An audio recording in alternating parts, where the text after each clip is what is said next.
Boa noite, irmãos, a paz do Senhor. Estou vindo aqui diretamente da rua para começar o vídeo sobre o estudo dessa semana. Como você viu aí no título, o estudo dessa semana é o Apocalipse de Isaías. E não há tempo mais oportuno, não há tempo mais certo para falar sobre o Apocalipse em um momento como nós estamos vivendo agora, onde nós estamos vendo os sinais dos últimos tempos.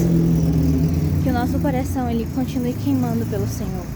Que o nosso coração ele continue ardendo pelo Senhor, mesmo nos nossos dias de rotina corrida, nos nossos dias de desespero, nos nossos dias em que nós perdemos tudo. Mas o pouco com Deus é muito e o muito sem Deus é nada. Então vamos lá para o estudo.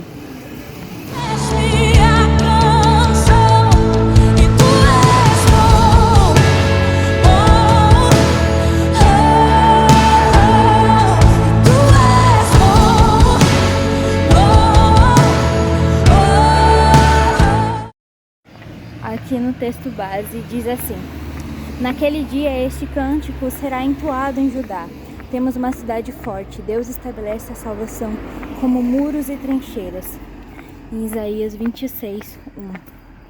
Aqui eu grifei a parte de naquele dia. Naquele grande dia, os fiéis, os que passaram pela perseguição, os que passaram pelo terror, os que passaram pelo medo, pela angústia, mas permaneceram fiéis, estes naquele dia entoarão o cântico louvando o nome do Senhor. E o objetivo, entender que Deus não deixará impune a maldade dos ímpios e propiciará aos salvos o privilégio de prestar-lhe louvor e desfrutar de pleno triunfo. É assim que nós devemos ver este grande dia como um privilégio. É um privilégio louvar o grande Deus. É um privilégio louvar o Senhor em todo o tempo. É um privilégio. Nós somos salvos, redimidos e agraciados pelo abraço do Pai. Então, assim, retomando, é um privilégio, sabe? Louvar ao Senhor é um privilégio. E aqui, nessa lição, está dando ali uma demonstração do Apocalipse antes que o livro de Apocalipse fosse escrito. Então, isso é muito interessante. E aqui na introdução diz assim: diante de um tempo de incertezas, ante as ameaças inimigas e declínio espiritual do povo de Deus, o profeta Isaías é inspirado a proclamar a profecia divina sobre importantes acontecimentos que ocorrerão no final dos tempos. Então, assim, vamos olhar para os nossos dias. Nos nossos dias, nós temos muitas incertezas. Por mais que a tecnologia tenha se avançado, a medicina tenha se avançado, a nossa mente, a nossa alma, o nosso coração, os nossos medos ainda continuam sendo incertezas. Nós ainda continuamos tendo incertezas, nós não sabemos o dia de amanhã. Por mais que a previsão do tempo esteja ali dizendo que vai chover, pode ser que amanhã simplesmente não chova, sabe? Há incertezas. Ainda nesse tempo, ainda há incertezas. E é neste tempo, neste momento de incertezas, de insegurança, de medo, porque ali estava ocorrendo guerras. E nós sabemos que ainda está tendo guerras entre países, entre cidades, entre pessoas, ainda está acontecendo guerras. Só não está sendo tão noticiado quanto no ano passado, né, que foi quando começou, sabe, que quando começou a ficar mais grave, mas ainda está tendo guerras, ainda está tendo ameaças, ainda há motivo de pavor. Ainda nós estamos vendo agora desastres naturais, sabe, desastres naturais que provocam medo, insegurança, incerteza, essas coisas. E foi nesse momento em que o Senhor falou com Isaías. E por quê? Porque Isaías estava disposto a ouvir. E foi isso que Isaías recebeu. Importantes acontecimentos que ocorreriam no final dos tempos. E é graças a isso, graças que Isaías ouviu o Senhor e que graças a Deus que o Senhor falou para este homem, para que nós pudéssemos hoje estar olhando e vendo realmente nós estamos no final dos tempos. Então cabe a mim, cabe a você estar atento à voz do Senhor. Estar atento ao que o Senhor quer nos dizer, porque Ele sempre está ali disposto a falar, Ele está sempre ali disposto. A mão dele nunca sai, nunca se move do lugar. Nós que nos afastamos dele, então cabe a nós nos aproximarmos ainda mais de Deus e ouvirmos o que o Senhor tem a dizer. Muitas vezes nós queremos falar, pedir, só falar, mas nós não damos um tempo para ouvir o que o Senhor tem para nós. Às vezes o Senhor não vai dizer palavras, não vai dizer o que nós queremos ouvir, mas será a palavra que nós precisamos. Será o momento em que nós precisamos e talvez será o silêncio que nós precisamos, mas que nós estejamos assim com o coração, com a mente aberta para receber aquilo que vem do Senhor. Aqui também diz: Deus não age por meio do chamado politicamente correto. Sua mensagem não atua para massagear o nosso ego, mas para conduzir a verdade. Então, a palavra do Senhor, ela é certeira, como eu já falei várias vezes aqui. A verdade do Senhor é essa verdade que nós devemos buscar e é essa verdade que nós vamos receber se nós estivermos dispostos a ouvir o Senhor. Não espere massagem no seu ego. Não espere 1 milhão de elogios dizendo o quão bom você é, o quão bom filho, o quão legal você é. Espere a verdade do Senhor. E vamos aqui para o primeiro tópico da lição, que é o pecado julgado. Abra sua Bíblia em Isaías, capítulo 24, versículo 1.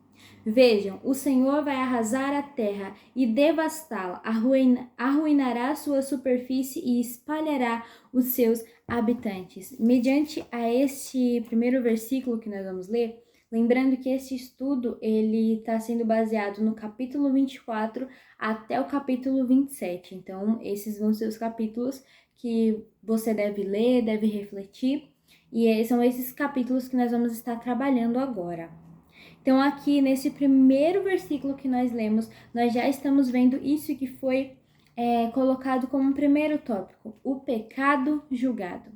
Uma certeza que nós devemos ter é que Deus julgará todo o pecado.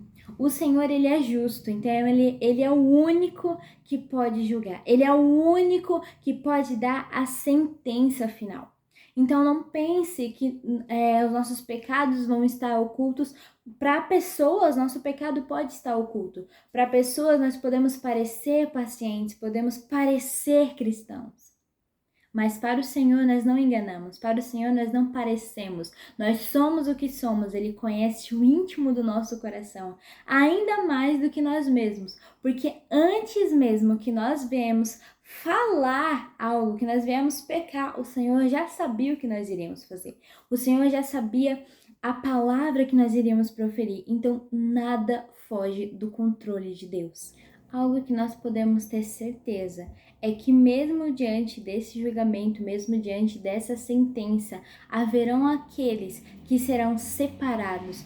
São aqueles que se arrependeram de seus pecados, são aqueles que se entregaram verdadeiramente para Cristo. E eu vou ler aqui o versículo 14, ainda do capítulo 24. Ergam as vozes, cantem de alegria, desde o ocidente aclamam a majestade do Senhor. Deem glória, pois o Senhor no Oriente e nas ilhas do mar exaltem o nome do Senhor, o Deus de Israel. Então, ainda no meio de todos esses acontecimentos, ainda haverá louvor dos justos, ainda haverá louvor daqueles que restaram. Ainda haverá louvor daqueles que ouviram a voz de Deus. E olha o que diz aqui no versículo 21. Naquele dia o Senhor castigará os poderes em cima dos céus e os reis embaixo da terra. Eles serão arrebanhados como prisioneiros numa masmorra, trancados numa prisão e castigados depois de muitos dias. Com isso aqui nós podemos ter uma percepção assim bem nítida de que Satanás e os anjos que acompanham ele também são alvos do juízo de Deus. Não são apenas as pessoas que pecam, mas também Satanás e os seus anjos. Ele já tem algo decretado para eles, ele já tem algo afirmado pelo Senhor. Então agora indo aqui para o segundo tópico, que é o louvor oferecido. E esse tópico dessa lição, ele tem como referência o capítulo 25 de Isaías. Então, deixe sua Bíblia aberta aí no capítulo 25, que é maravilhoso. E olha o que diz aqui: Senhor, Tu és o meu Deus, eu te exaltarei e louvarei o teu nome, pois com grande perfeição tens feito maravilhas, coisas há muito planejadas. Então aqui é um louvor ao Senhor que merece esse louvor, a um Senhor que tem o mundo na palma de suas mãos. Ele é o nosso Deus e nós devemos exaltá-lo, ainda que em meio às dificuldades, ainda que em meio às incertezas, ainda que em meio à guerra. Nós devemos louvá-lo, exaltar o nome dele, pois com grande perfeição ele tem feito maravilhas, que há muito já estavam escritas, que há muito já estavam planejadas, antes mesmo da minha existência, da sua existência, já estava planejado. Um Deus que tem todas as coisas, todas as partes da história na palma de suas mãos. Esse Deus, ele é merecedor de toda a glória. Fizeste da cidade um monte de entulho, da cidade fortificada uma ruína, da cidadela dos estrangeiros uma cidade inexistente, que jamais será reconstruída. É o Senhor que faz e desfaz. Esse Senhor que merece toda a glória. Sabe, cidades que são gigantescas, aqui uma cidade fortificada que colocava a sua segurança nos muros que tinha, ela veio à ruína, sabe? A cidade que era um lugar ali de mercado, onde muitas nações vinham comprar, vinham usufruir, ela se tornou uma cidade inexistente. Tudo isso porque foi a vontade do Senhor. Tudo isso porque a mão do Senhor estava ali colocando o juízo. E é impressionante o quanto só nesse capítulo nós podemos ver tantas coisas. Eu poderia ficar aqui comentando versículo por versículo, que é extremamente rico em aprendizado. Aqui o versículo 3. Por isso um povo forte te honrará, a cidade das nações cruéis te temerá. Um povo forte honrará o Senhor.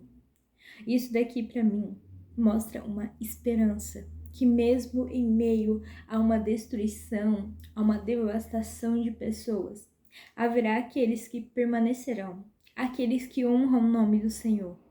Tem sido refúgio para os pobres, refúgio para o necessitado em sua aflição, abrigo contra a tempestade e sombra contra o calor.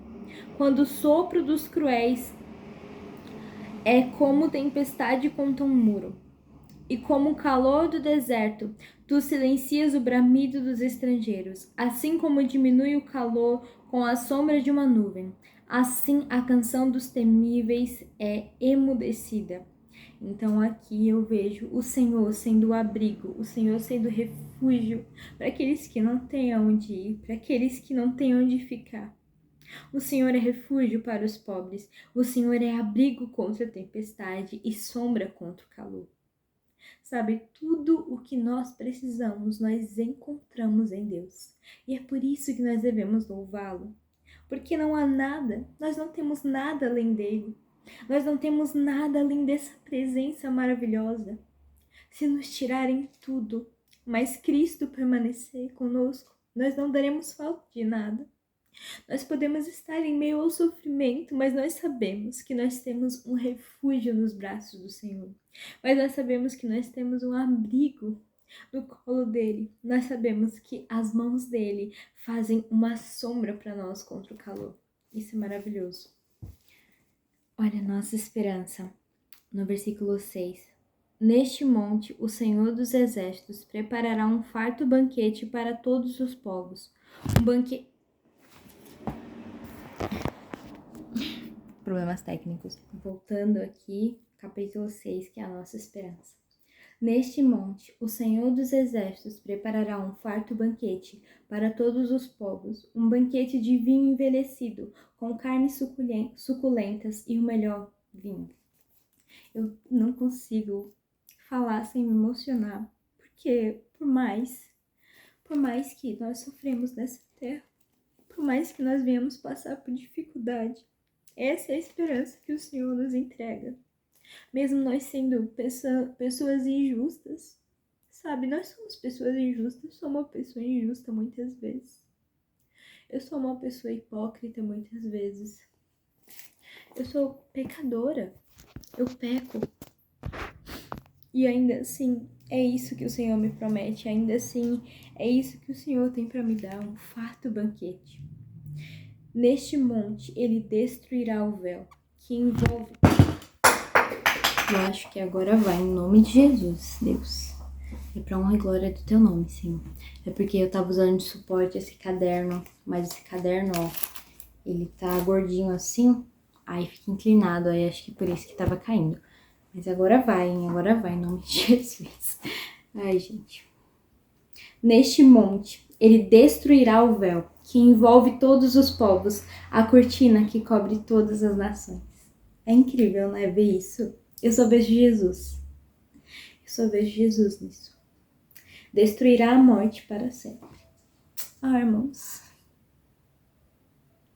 A morte, ela será destruída, sabe? O pecado trouxe a morte. E a morte, ela nos causa um distanciamento, ela nos causa uma saudade, ela nos causa dor. Mas o Senhor destruirá a morte. O soberano, o Senhor enxugará as lágrimas de todo o rosto e retirará de toda a terra a zombaria do seu povo. Foi o Senhor quem disse. Essa palavra é do Senhor. Essa palavra é do Senhor. Ele enxugará a lágrima de todos aqueles que estão sofrendo. Ele não tem fechado os olhos. Ele não fecha os olhos para o sofrimento dos seus filhos. Ele não fecha os olhos para o sofrimento de quem Ele ama. O Senhor nos ama. Isso eu tenho certeza. Por quê? Porque mais Ele destruiria a morte, porque mais Ele romperia o véu, se não por amor a nós, que somos tão pecadores. E como nós não queremos louvar esse Deus? Como nós não queremos adorar e exaltar esse nome? Irmãos, não tem como. Por isso, louve ao Senhor. Independente de tudo, louve ao Senhor. Porque o louvor, ele é como um alívio para nossa alma. Porque nós sabemos que nós estamos louvando um Deus merecedor. Um Deus que fez de tudo para nós. Um Deus que criou todas as coisas para nós. Porque Ele não precisava de nada. Ele não é dependente de nada. Mas ainda assim Ele nos fez por amor. E agora indo aqui para o terceiro capítulo, que é a vitória alcançada. Que está totalmente ligada a esse louvor, né? Os que confiam no Senhor e a Ele se manterem leais não serão derrotados. Então, por mais que nós nos sentimos derrotados às vezes aqui, por mais que muitas vezes, em muitas situações, nós sentimos que nós estamos perdendo a guerra, quando nós confiamos no Senhor, nós sabemos que a vitória ela é alcançada. E glória a Deus por isso. E no vídeo que eu fiz sobre a oração, né, pelo Rio Grande do Sul, eu usei essas passagens que se encontram lá em 2 Coríntios 4, que fala sobre nós sermos perseguidos, mas não desamparados. E é sobre isso mesmo. É sobre isso. A nossa vitória ela não é alcançada pela força do nosso braço, mas sim pela misericórdia, pela graça do Senhor. Se não fosse isso, como nós suportaríamos? Como nós suportaríamos a dor do luto? Como nós superaríamos, sabe, as perdas? Como nós continuaríamos vivendo se não fosse o fôlego do Senhor, se não fosse o amor do Senhor?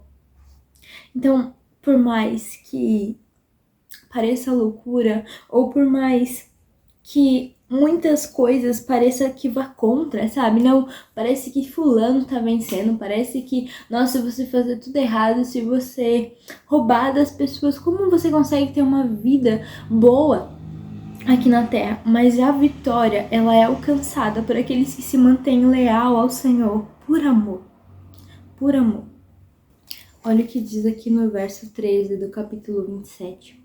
E naquele dia soará uma grande trombeta. Os que estavam perecendo na Assíria e os que estavam exilados no Egito virão e adorarão o Senhor no Monte Santo em Jerusalém.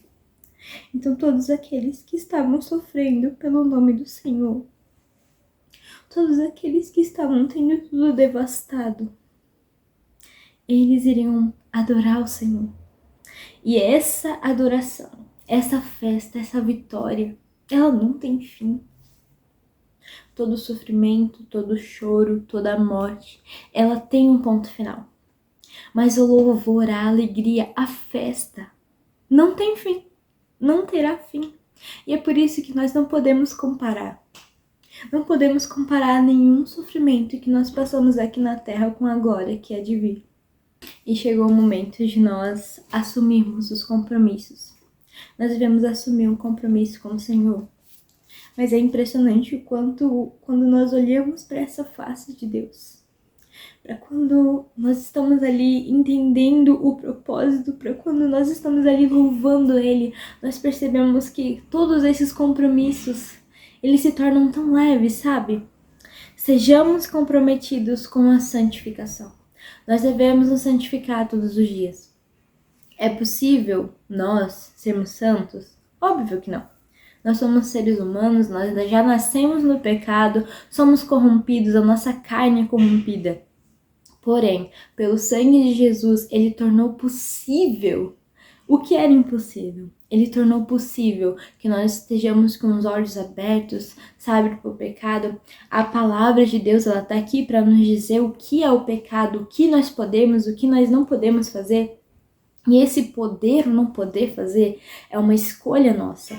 O Senhor ainda nos deixa o livre-arbítrio. Mas aqueles que querem ter um compromisso com Cristo, aqueles que querem se comprometer com a palavra de Deus, aqueles que assumem esse compromisso, eles buscam a santificação. Não permitamos que os ídolos desse tempo nos tirem o foco de Cristo. O nosso compromisso é com Ele. Por mais, se nós repararmos aí o nosso dia, nós temos muitos gatilhos de desvio de atenção. Nós temos muito tempo para fazer coisas que passam e pouco tempo para fazer coisas para a eternidade. Mas nós devemos nos lembrar, nós devemos nos policiar, nós devemos nos manter atentos de que nós temos um processo de santificação, porque nós temos um compromisso com Cristo. E o segundo compromisso que nós devemos assumir é: sejamos comprometidos com a adoração. Esse Deus, esse Senhor, Ele merece toda a honra, toda a glória, Ele merece o nosso louvor, sabe? Ele merece, porque Ele é digno de todas as coisas e Ele fez todas as coisas sem precisar, mas simplesmente porque Ele quis. As mãos dele são poderosas, tudo que Ele faz é perfeito. Então por isso nós devemos nos comprometer em adoração, porque naquele dia aqueles que se comprometeram na adoração irão festejar para sempre. Irão estar nesse momento de alegria, nesse momento de festa, nesse momento em que nós estaremos todos juntos honrando e glorificando o nome do Senhor. Assim como diz lá no Salmo 103. Bendize, ó minha alma, ao Senhor, e tudo que há em mim, bendiga o teu santo nome. Que é lá no verso 1. Que nossa alma louve, Senhor, que o nosso coração, que os nossos lábios, que as nossas mãos, que os nossos pés, que o nosso corpo, até o nosso cabelo, glorifique ao Senhor, bendiga ao Senhor. Bendiga ao Senhor, irmão, bendiga ao Senhor, irmã. Glorifique esse Deus que é santo e poderoso, que o Espírito Santo de Deus avive esta chama que há no teu coração, que o Espírito Santo, ele avive esta chama de adoração. Amém, Jesus, glória a Deus. E agora vamos aqui para o desafio da semana. O estudo desta lição nos instiga ao importante desafio, a confiança em Deus. Irmãos, como não confiar em um Deus que fez todas as coisas, em um Deus que tem cada detalhe da história na palma de suas mãos? Como não confiar nesse Deus? Mas às vezes o nosso coração que é falho, nós acabamos colocando ele em coisas que não são fixas, em coisas que não são para o futuro, coisas que não são para a eternidade.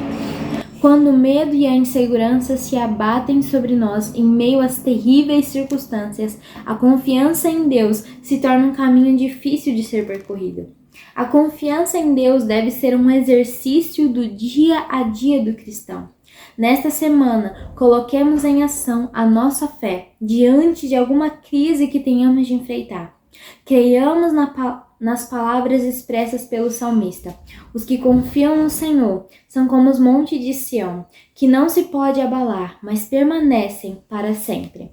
Salmo 125, versículo 1. Irmãos, que nós venhamos confiar no Senhor. Essa lição eu creio que ela foi escrita no momento certo. Os homens e as mulheres que foram aqui usados para escrever essa lição, que foram inspirados pelo Espírito Santo para digitar, para colocar aqui, o Senhor já sabia exatamente o que estaria acontecendo. E neste momento nós devemos confiar no Senhor. Nós devemos confiar porque Ele não perdeu o controle. Nós devemos confiar porque Deus é misericordioso. Deus, Ele sabe de todas as coisas. E Ele conhece o nosso coração. Então, o que nós devemos confiar? Assim como eu li aqui no desafio da semana, é um desafio para nós fazermos todos os dias. É um exercício. Eu devo confiar no Senhor. Eu devo confiar no Senhor. Eu devo confiar no Senhor. Quantas vezes nós queremos já tomar uma decisão assim, não, eu quero muito fazer isso, por favor, eu quero tomar essa decisão. E a gente, não é o momento. E aí lá na frente, quando nós tomamos essa decisão, nós vemos, nossa, realmente aquele não era o tempo. Eu estava ansioso, eu queria muito, mas o Senhor sabia que não era o tempo. O Senhor sabia que eu não estava preparado ou que as circunstâncias não estavam favoráveis, sabe? O Senhor sabe mesmo de todas as coisas. O Senhor conhece todas as coisas. Então é por isso que nós devemos confiar nele. Porque o que nós sabemos? Nós não sabemos o dia de amanhã. Porque eu posso, assim, acabar de fazer esse vídeo e me deitar e não acordar mais. Isso pode acontecer. Eu não sei o que pode acontecer amanhã. Eu posso acordar amanhã e não ter mais casa, carro. Eu posso acordar amanhã e não ter mais um emprego. Eu posso acordar amanhã e, enfim, pode acontecer tanta coisa que eu simplesmente não sei. Eu não sei, mas o Senhor sabe. E é por isso que eu confio nele. Eu já vi uma frase que falava, você entra no avião sem conhecer o piloto. Então, porque você tem medo, né, de confiar no Senhor. Eu não lembro a frase especificamente, mas fala isso, né? Você nem conhece o piloto do avião e você entra no avião e vai embora. Você pode estar até com medo, mas você vai embora. Ele é o piloto, mas porque nós não confiamos no Senhor assim, sabe? Deixa o Senhor guiar. Eu não sei pilotar avião, então eu deixo quem sabe. Eu não sei o dia de amanhã, então eu deixo quem sabe cuidar do meu dia de amanhã. Então, vamos orar ao Senhor. Senhor, Tu és santo, Tu és poderoso, Deus. O Senhor, Pai, é inabalável, Pai. A Tua palavra, ela é essencial para a nossa vida. A Tua palavra, Deus, ela traz vida à nossa alma, Senhor. Pai, eu oro, Deus, para que esta pessoa que está ouvindo, que está assistindo o vídeo, Pai, ela seja grandemente tocada pelo Teu Espírito Santo, Pai, para ter um relacionamento contigo. Que esta pessoa, Pai, ela possa, Deus, ter intimidade contigo, que ela possa separar momentos, Pai, em que ela está ali somente o Senhor e ela. Somente o Senhor e o Teu filho e a Tua filha. Senhor, o Senhor conhece todas as coisas e nós queremos aprender a confiar ainda mais em Ti. Deus, que nós possamos confiar plenamente no Senhor, que nós possamos, Pai, entregar a nossa vida a Ti e realmente dar o controle em Tuas mãos e não tomá-lo. E não tomá-lo, Pai, porque nós tomamos decisões erradas, nós fazemos coisas erradas, mas quando nós estamos olhando para o Senhor, quando nós estamos ouvindo o que o Senhor tem para nos dizer, aí sim nós acertamos. Senhor, eu Te peço que o Senhor venha nos abençoar, abrir a nossa mente, Pai, que nós venhamos compreender cada vez mais o que a Tua palavra nos diz, Pai. E eu não falo, Pai, apenas da lição bíblica, mas eu falo, Pai, da palavra, da Bíblia Sagrada, Senhor. que não há nenhum livro que possa substituir esta palavra. Não há nenhum livro que possa completar ou retirar esta palavra, Deus. A tua palavra, ela é suficiente. E que nós possamos, Pai, estar ali engajados em ler a tua palavra, engajados, Pai, em ouvir a tua voz. Assim como Isaías, Pai, em um momento de escuridão, em um momento de dificuldade, ele estava ali ouvindo ao Senhor. Ainda que ele chorasse, ainda que ele sofresse, ainda que ele sentisse dor como uma mulher em trabalho de parto, ele ainda assim ouvia o que o Senhor tem a dizer. Porque é o Senhor que sabe de tudo. Isaías não sabia o futuro, mas o Senhor revelava a ele porque o Senhor sabia do futuro. Isaías não tinha poder nenhum em suas mãos. Isaías não passava de um homem, mas o Senhor, pela tua presença, pela tua palavra, pelo teu poder, Pai, foi que ele foi capaz de falar essas mensagens, foi que ele foi capaz de escrever essas mensagens, Senhor. Mas se não fosse o Senhor, isso não aconteceria. Obrigada, Senhor, pela palavra. Obrigada, Senhor, pelo ensinamento. Obrigada pelo teu Espírito Santo que tem tocado no íntimo do nosso coração. Obrigada, Pai, pela oportunidade de nós estarmos aqui estudando, Pai. Quantas pessoas não têm essa oportunidade? Quantas pessoas não podem acessar a internet para pesquisar a tua palavra? Quantas pessoas não têm conseguido separar um tempo para orar a Ti? Mas nós estamos aqui, Pai, falando com o Senhor. Falando com o Senhor e ouvindo a Tua voz, Pai. Que nós venhamos ouvir ainda mais. Que os nossos ouvidos estejam abertos para a Tua voz. E silencie, Pai, as vozes que não vêm de Ti. Silencie, Pai, os sonhos que não vêm de Ti. Silencie, Pai, os planos, os planejamentos que não vêm de Ti, Senhor. Por mais que nós não venhamos entender, nós confiamos no Teu plano.